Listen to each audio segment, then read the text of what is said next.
La formazione del nuovo governo Conte e l'alleanza tra Partito Democratico e Movimento 5 Stelle tengono inevitabilmente banco anche nel Consiglio regionale del Veneto, dove tra neoalleati c'è un'opinione comune: il nuovo esecutivo può lavorare bene.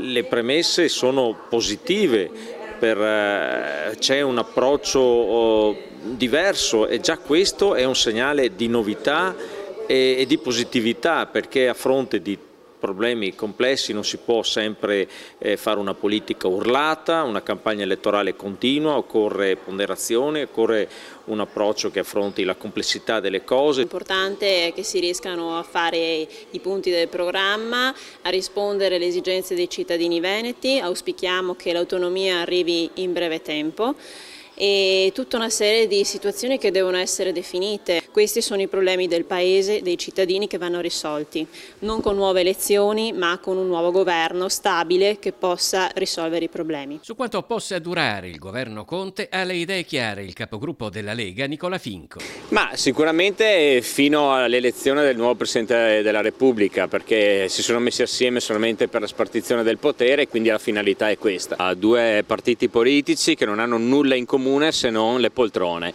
Non abbiamo mai sentito parlare in questi giorni di programmi, di idee, di riforme, di iniziative da portare avanti, se non una vergognosa spartizione del potere. Ma l'alleanza tra Partito Democratico e Movimento 5 Stelle potrebbe ripetersi anche a livello locale? Qui in Veneto, a livello quantomeno istituzionale, il rapporto è sempre stato positivo sulle questioni più importanti e che hanno caratterizzato la politica veneta. C'è sempre stata una sostanziale consonanza e anche un lavoro comune a livello di Consiglio regionale.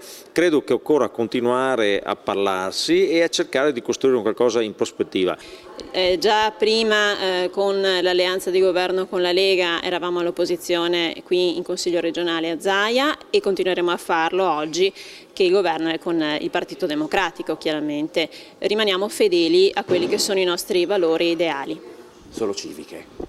Eventualmente solo civiche, su questo ci stiamo ragionando. L'eventuale alleanza tra PD e 5 Stelle in Veneto non preoccupa comunque il fronte leghista. Ma lo facciano pure, noi in Veneto non abbiamo alcun tipo di problema, abbiamo governato bene in questi anni, se loro vogliono suicidarsi facciano pure l'alleanza Movimento 5 Stelle e PD.